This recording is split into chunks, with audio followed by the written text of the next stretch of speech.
Welcome into a playoff edition of the MVFC First and Goal. I'm your host, Kelly Burke, and today I welcome the Missouri Valley's all-time leading rusher, a South Dakota State grad, and current Detroit Lions running back, Zach Zenner. Zach, welcome to the show this Monday morning. How are you?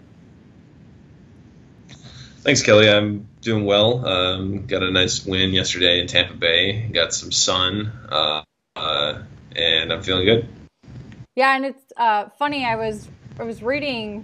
You guys obviously were in Florida, but it was a lot colder than probably it normally is down there. You could have fooled me. I thought it was very nice. 60 degrees, sunny, light breeze. I mean, I was ready to head to the beach after the game, so nice. It was good. Well, you guys, this week you have a short week a little bit. You play the Bears on Saturday. So, take me through just what's a typical week, day to day in the NFL in terms of preparation for you. Well, Monday is typically some light meetings and a light little walkthrough practice, but I'll come in and get a lift in as well. And Tuesday is off day. I'll also come in and lift on Tuesday. Get some work on my body. Wednesday is the full work day, so I'll get here on Wednesday. What time? Probably 7 or so. I'll get here around 7, and we have meetings for a while, and then practice, and then more meetings. Probably end up leaving around 5:30. Thursday is similar, except I'll lift in the morning, so I'll get here more like 6:30. Okay. 6:15.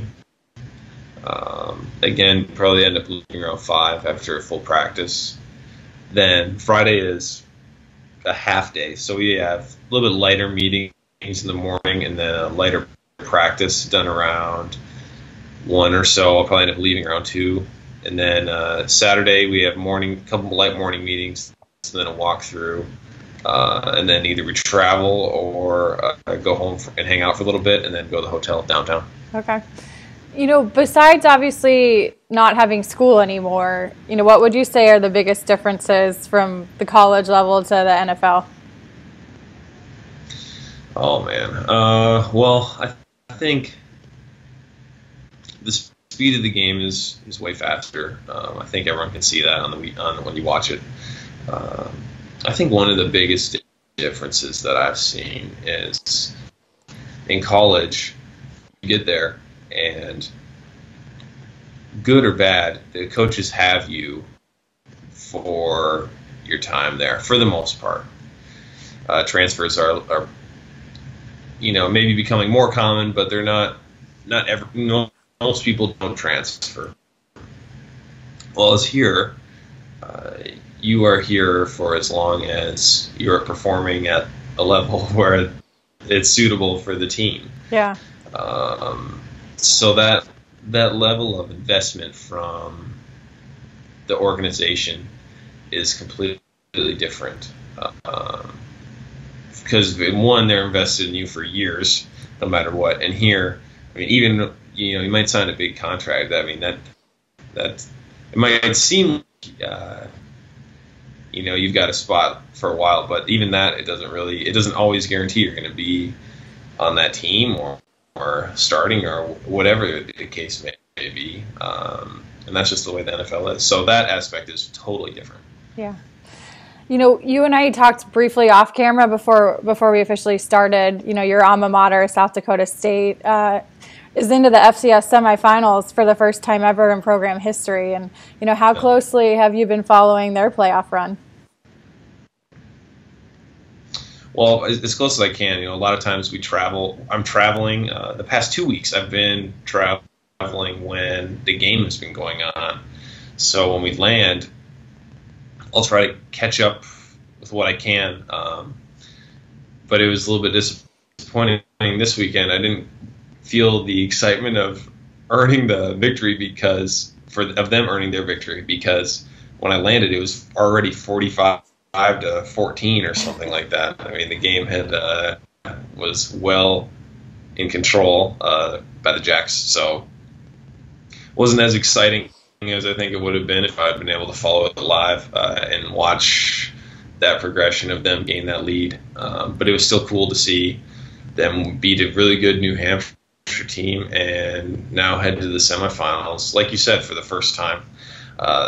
It's a talented group of guys on that team, and I'm excited to see what else they're going to do. Yeah. How many of those guys do you still keep in touch with? Because there's probably a handful that you played with your senior year. Yeah, so really, Brady and Isaac, the two running backs are guys that I know well. I also know Jake Winicky really well. Mason Lyth's on the team. This is kind of the last group. Onis Storgy. There's a lot of guys. I could keep going, but this is the last group of people that I played with. So it's fun. It's really fun to see them get this far. The next group of seniors who are juniors now, I don't know nearly as well. Okay. But that's why this has been fun. It's been fun for me to follow these guys. Yeah. Well, you're now in your third season in the NFL. I guess we could call you a seasoned veteran. What would you say is different about year 3? Well, every year presents new challenges and new situations. I think this year's been a unique year as far as, I've been inactive. I've been active. That's been new. But really a lot of it's the same, just trying to do your best at practice every day, trying to continue to improve your game, and try to stick around. Yeah. Where do you feel like you've most improved this year? This year, it's hard to, it's tough to kind of do that at this point in the year. I still have 3 games left. Don't do a ton of self-reflection, during the season. Yeah. Really just focusing about, after this, I'm going to go get a good lift. And hey, my wife's birthday's coming up. Got to do that. Nice. Got to shop at the Lions. We got a fun community event tonight that I'm going to, and then looking to practice tomorrow. So at this point, it's not big on, what are your improvements, or what do you? It's just what's today look like and what's tomorrow look like. Yeah, that makes sense. You kind of alluded to it a little, but how hard is it to find consistency and to find success, at the pro level? Just because, kind of as you said, the carries week to week are changing. The opportunities are different week to week depending on whether you're active or inactive. Mm-hmm. Yeah, well, really, whenever you're on the field, whether it be the practice field or the game field, you really just need to take advantage of everything that you're doing, whether it be a special teams rep or a carry, like you said. Those are extremely valuable, and you just need to make the best out of those opportunities, and that's what makes it challenging to deal with failures in this league, especially when you're in a position like I'm in. But blessed enough to have been, how do I describe it? Called to the faith, I guess. I'm a big believer in Jesus, that he died for me, and I'm saved, and I'm loved no matter what happens, so that's really helpful too. Yeah. Coming out of high school, Zach, you had one scholarship offer, and it was from South Dakota State. And then you go on, your last 3 seasons, you rush for 2,000 yards each season. You become the Valley's all-time leading rusher, just completely rewrite the record books. And then you go undrafted. Your rookie season, I think you led the NFL in the preseason in rushing. And you eventually, you make the 53-man roster and eventually sign a 3-year deal. So how and why do you feel like you just continually have proved people wrong and just kind of defied expectations throughout your career? Well, you have some people, that expect you to do certain things, but I think you also have your own expectations for yourself. And all I ever wanted to do at South Dakota State and in the NFL was get a chance to play some more football and see what happens. I remember my first game. So after I redshirted, I had my redshirt year. My first game at South Dakota State was against Southern Utah at home, and I ended up we had a inside zone left, I believe. Ended up scoring a touchdown, return kicks. I had a good game on kickoff. I just remember after that game, everything else was going to be. It didn't really matter what else happened. I'd kind of I'd played, and I would have never thought any of this. I mean, you have the goals, but you never really picture. To word it best, you can picture yourself there, and you have these goals, but focus more on South Dakota State and the football there, and like I said, practice the next day, and that's really all I did was just try to work hard, continue to get better, wanted to win, try to help my team win, and that's the same thing when I got here to the NFL was just an opportunity. Try to make the most of it, and whatever happened was going to be great, and try to help team win games. Yeah. So I was talking to Coach Stiglmeyer about you, and he was telling me a story about how when you were at SDSU, your teammates kind of just in zest and jokingly used to call you Perfect Zenner. And so what's the backstory with that? Well, I don't really know how it started, and so I can't really give you a good backstory. I guess, yeah, I'm not really sure. I mean, I've certainly made some mistakes on the field, maybe not as obvious as others, but I had some mistakes out there. I had a couple fumbles, things like that.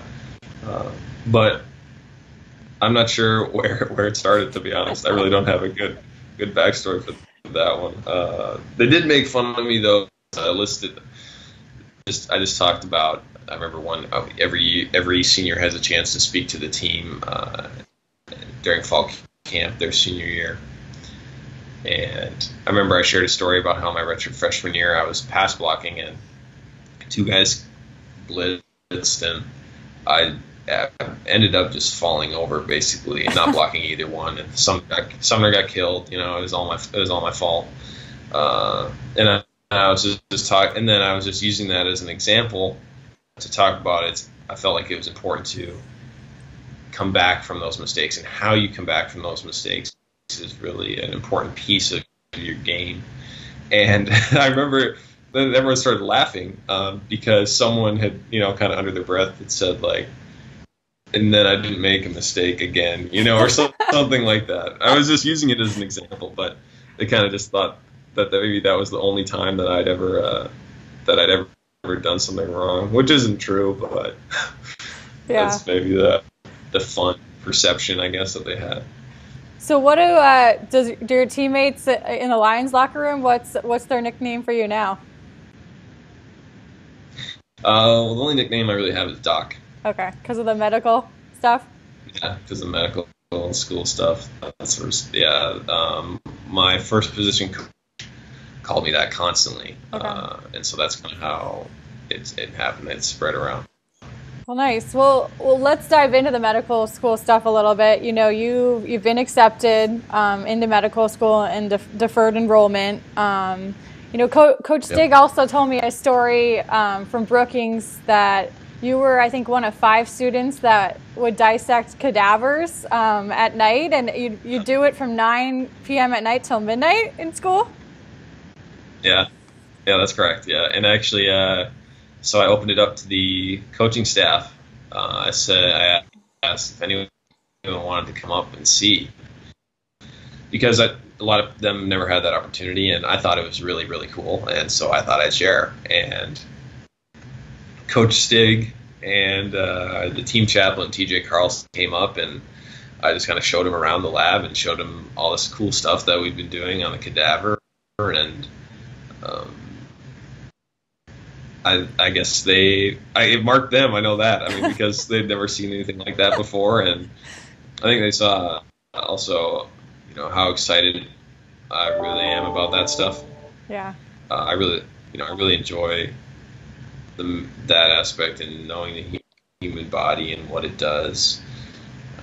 But yeah, they were surprised, I think, and just how it all was up there. Just 5 guys up there, just hanging out, working on a cadaver, 9 to midnight. Oh man, that's great. Those were fun. That was a fun semester. Yeah. So where did this interest in medicine come from? Well, I think it comes from a lot of things. One thing, I think my interest started in the human body and in the body in general started when I went deer hunting with my dad when I was younger. Okay. And after you, not to get too graphic, but after you shoot the deer and you are field dressing it, you take out the internal organs because you don't need any of that. You're just in there for the meat and muscle. Yeah. So that was really neat to see all of that and get to feel it. I mean, this might be too much for some people, but I love it. And then from there, I did some classes in high school that I enjoyed science-wise, and then I got to college, and I just picked science, and every experience that I had in classes just reaffirmed that I was in the right major, I was going into the right field, and this is where I wanted to be, in the healthcare field somewhere. Yeah. My dad also, backtracking, my dad when I was growing up, he's been involved in healthcare his whole life. He would bring up certain studies and trials that were going on and new research and kind of talk about those things as a family, just kind of conversation topics that came up, and that was another piece as well. Okay. Well, funny side note, so I also talked to Tyler Merriam, the voice of the Jacks, and he was relaying a story about you were on, I think you were on his radio show one week, and I think it's at a sports bar, and everybody was eating dinner, and you were all excited because you were telling a story about field dressing a deer, and so I think everybody was getting grossed out as they were eating, but you were loving it. Not in Brookings, and you wouldn't find a lot of people grossed out by that, I don't think. Yeah. Well, maybe they won't, but a lot of them are hunters too. Okay. Well, you're one of 2 Lions who plan to go to medical school, and so do you ever talk about it with I think your backup quarterback Jake Rudock is planning to go to medical school too. Yeah. Do you ever talk about it with him? Yeah, so we've had some conversations about certain things and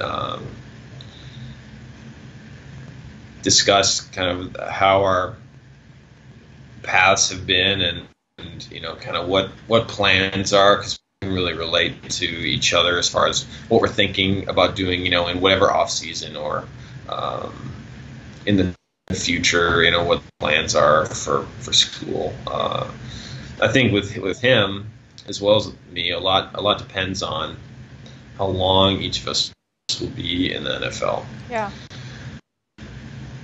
If I don't know, you never know how you're going to feel about something in a year or 2 years, 3 years, So it's really an interesting thing. I mean, right now, 100%, I want to go to med school. I want to, be a doctor, do all these things.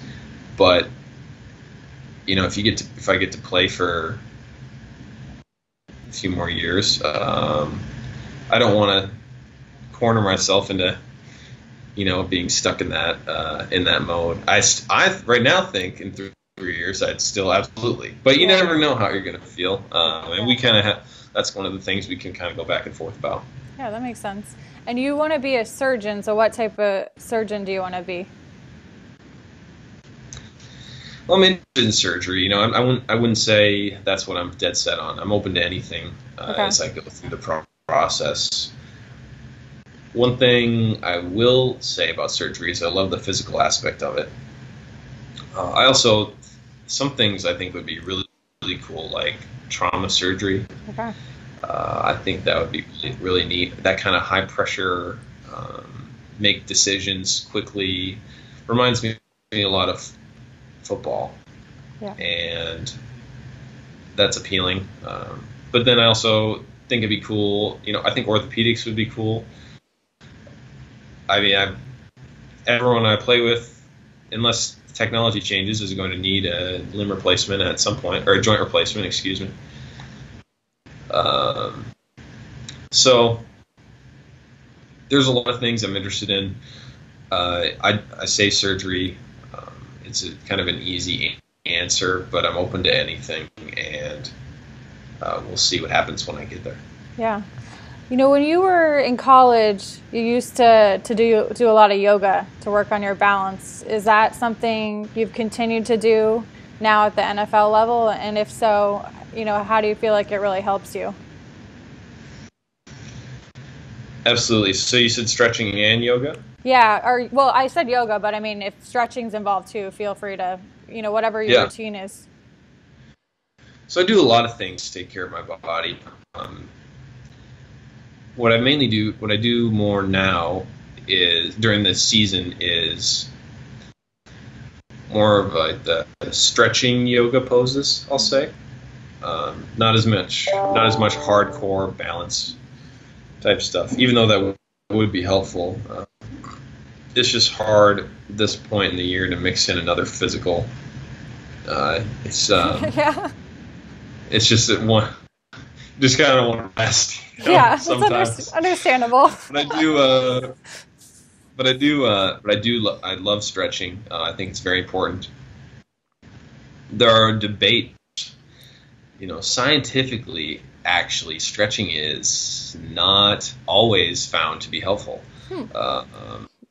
It depends on the study. It depends on what you're trying to do. But I think as a recovery tool, I think it's helpful. A lot of the debate is about should you stretch before you run or should you stretch after you run. It's really interesting. Kind of reminds me of the research done about doing an ice bath and icing. Kind of does it help? Maybe you've heard a little bit about that, but it's similar. But I think as a recovery tool, at night before I go to bed, stretching a little bit, I've found to be really, really helpful for me. Just helps you stay loose, and in the position that I'm in, being loose is better. Being able to make cuts and move is very important. So I think it's awesome. I also do a decent amount of rolling with a foam roller. I also bought a vibrating foam roller. Nice.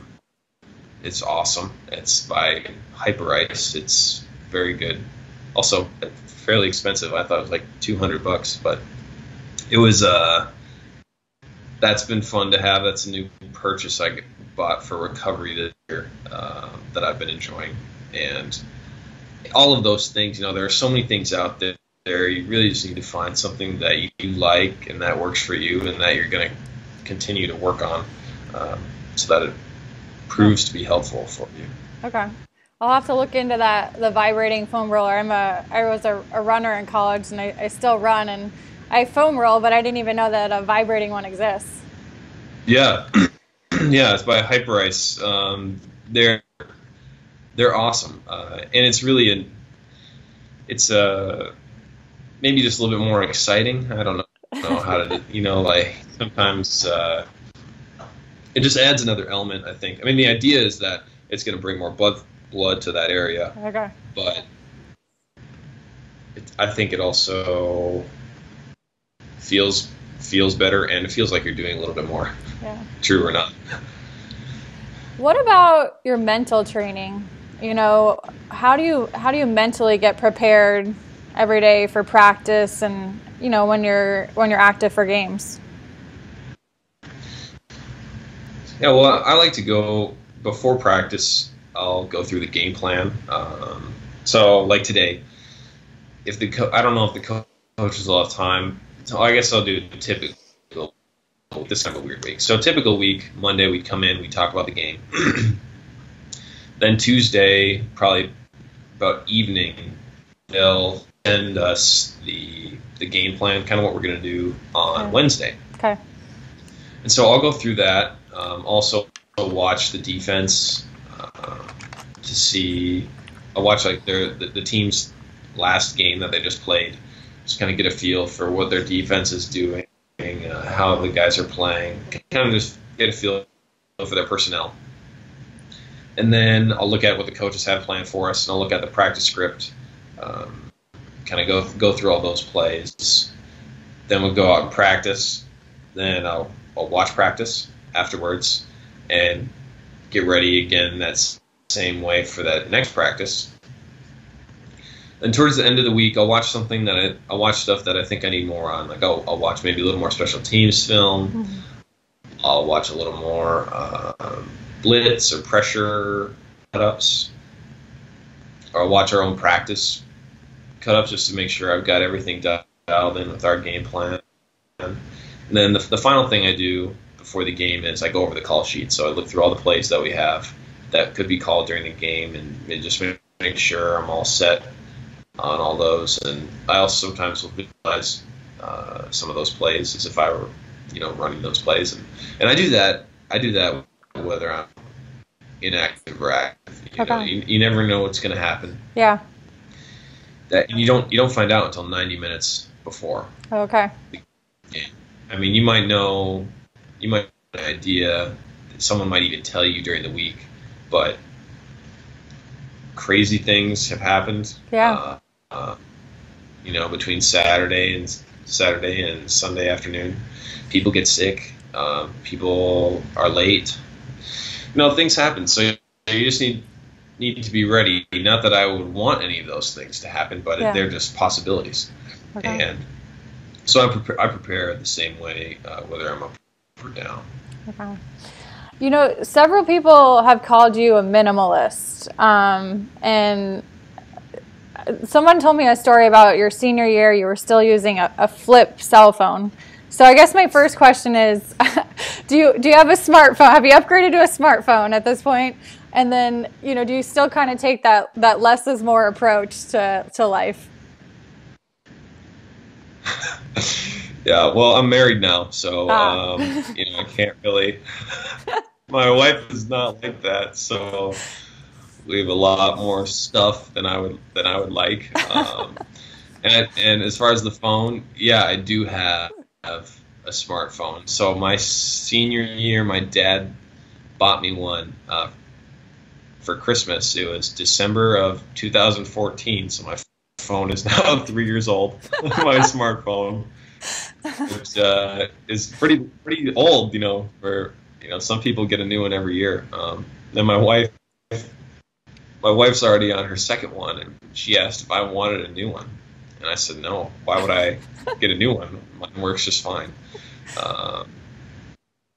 So yeah, I think minimalist. That's a fairly accurate term. I like efficient better. Okay. All about the efficiency.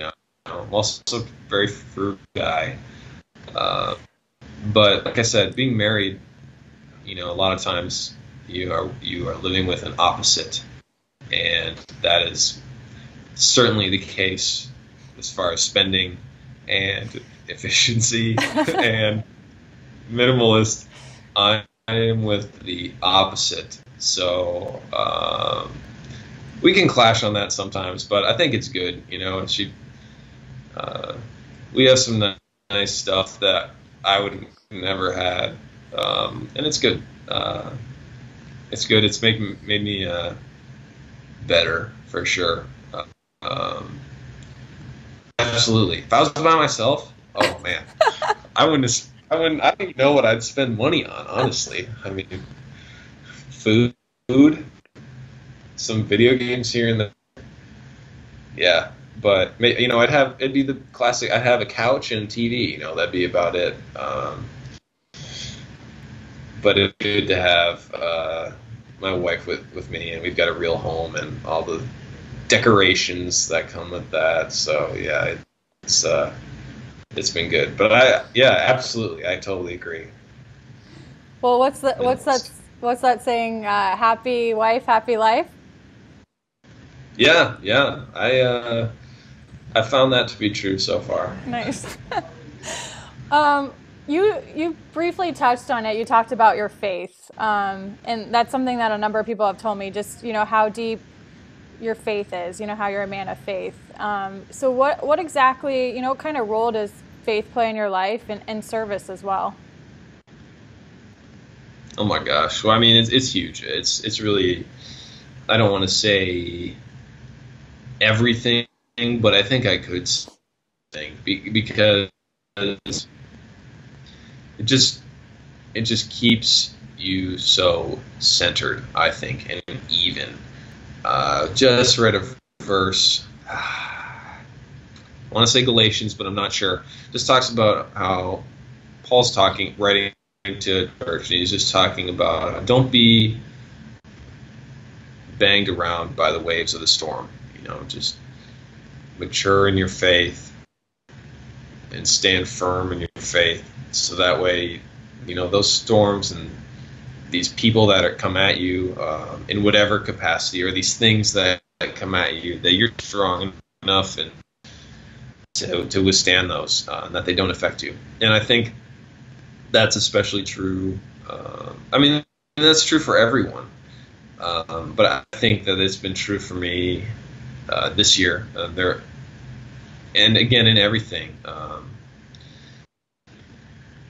It just plays such an important role in my life. I'm not sure who I would be, if I would even be here, or what I would be doing without it.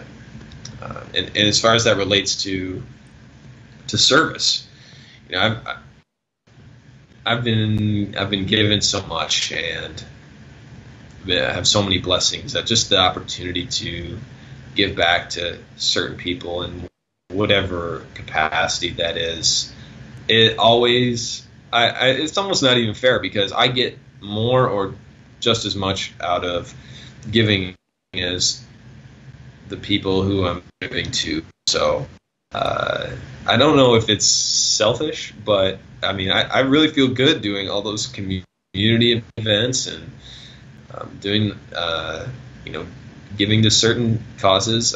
It feels good. Sometimes if I'm about to leave, it doesn't know.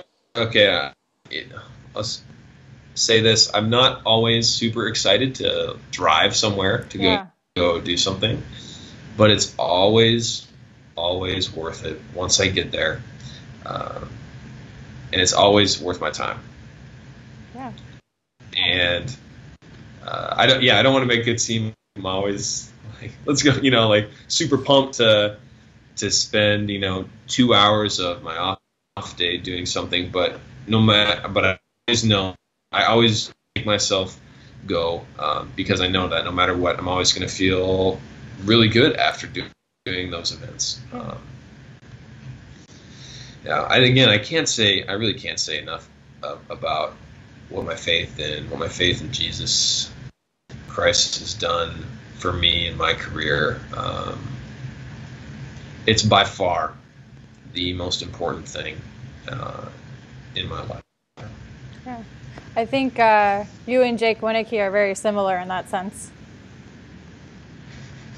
There's a lot of guys on the Jacks that are on that same thread, on that same mindset. Jake, one of those guys, absolutely. There are a lot of guys on the team when I was there that were big in their faith as well. Just a good group of guys, and there's two people that really help with that. There's kind of culture now, but we have a great team chaplain, TJ Carlson, and Coach Stig is also a man of faith, and he shares a little bit of that here and there. So to have that support system for the faith to grow at that campus and on that football team is really cool, and so happy that I was there and able to be a part of that and grow under those people. Nice. Awesome. Well, just a couple more questions for you because I don't want to monopolize your time. You were winding down year 3 in the NFL. What have been the biggest highlights, would you say, so far? Biggest highlights? Boy. I think making the playoffs last year was a big highlight. The way we won a lot of those games last year was very exciting. But absolutely, the playoffs was very cool.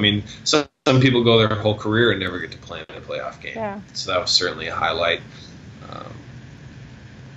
Also, just that first preseason, just being able to play and carry the ball was a highlight. And again, it was one of those feelings, similar to the Southern Utah game. It's one of those feelings where after that preseason, it's kind of like, well, that was fun, and a lot of this, I came and I did it, and now we'll see what happens. And then I hurt my rookie year. I kind of felt like I wanted another, this time during the regular season, a chance to run the ball, and I got that last year. I got a lot of chances to carry the ball, a lot of chances to play, and you can't ask for anything else. You really in this league, and I was happy I got that. And again, now everything else is just kind of extra. I don't know how else to put it. I'd love to, I'd love to be in that position again. But if it happens or not, I'll be all right. Yeah. Have you had a kind of welcome to the NFL moment? Yeah. It was our first padded practice.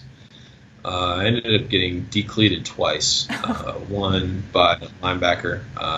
Tahir, he's still on the team. I was running an outside zone. I was going up the sidelines, and I cut inside the wide receiver who was blocking the corner.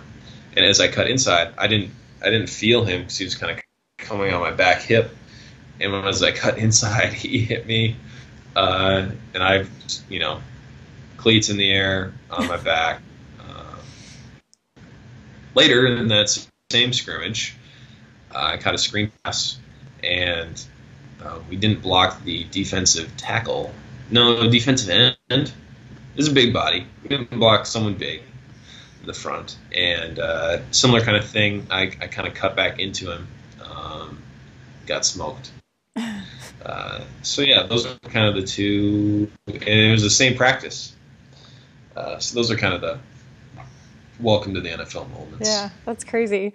A year ago, South Dakota State renovated their stadium, which is now, it's definitely the nicest stadium in the Valley, and honestly probably one of the nicest stadiums in the entire FCS. So, what are your impressions of the new facilities?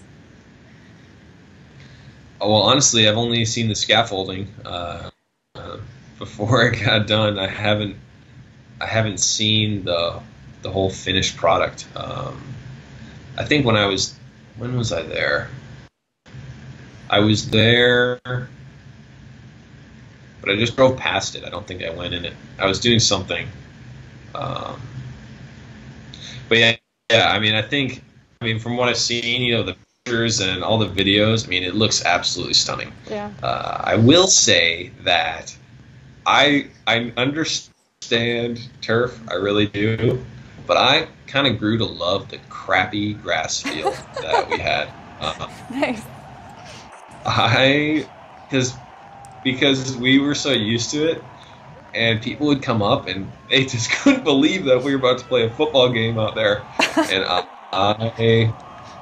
I loved that because it was just kind of what we were used to dealing with, and it wasn't a big deal. but for opponents it was a big deal. Yeah. And I love that kind of advantage, not just physical, but maybe a little psychological as well. But I totally get turf. I mean, you can have so many cool events there. Other people can use it. You don't have to worry about upkeep as much. So it's really awesome. I'm so glad that the administration and the donors, I'm so thankful for their generosity, and Justin Sell and his leadership in getting those things accomplished. It was huge for the university. We certainly needed an upgrade, and I think it's awesome. Well, I can vouch for it. I've been there, I think, 3 times now for games, so it's definitely very impressive. Lastly, I wanted to just ask you about your siblings. I think they've all kind of funneled into South Dakota State in some form, different sports. But how much of a factor have you had on them, going to Brookings, and what kind of advice have you had for them? I think your sister is a swimmer, and your brother was playing football, but I think he does track now, and then you have another sister coming up. Yeah, you're right on there. So I have my sister swam at South Dakota State. She did, I don't know if she still has it, but she did have the record in the 50 freestyle while she was there. She's now a nurse. Oh, nice. In Burnsville, I believe she's in her second year. I don't remember. Sometimes I get confused on when she graduated and whatnot. But she's at least a year working as a nurse now. Okay. She's doing great. My brother, yes, correct. He was on the football team. Is now running track. He had a great 60 meter in the indoor season last year. This year, he's looking forward to a great year. Then there's one left. My youngest sister, Emily. She has not decided on where she's going to go. She certainly won't need to visit South Dakota State because she's been there so often.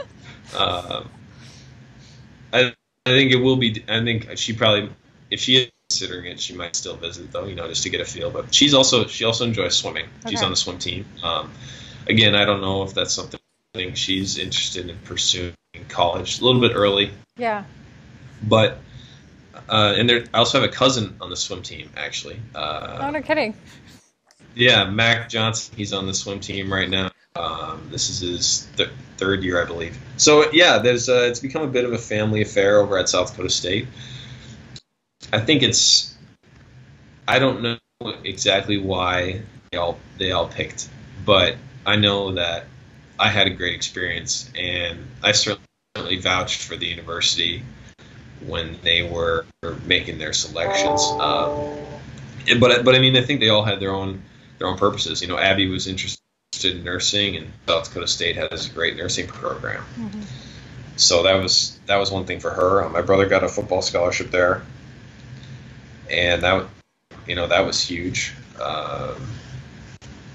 My youngest sister, who knows, my cousin Mac, he sent his stuff over to South Dakota State, and they said, sure, we'll take you. He was interested in swimming and was kind of going back and forth, but the opportunity to swim, at a Division I level, even though, albeit, a mid-major conference, was still really appealing to him.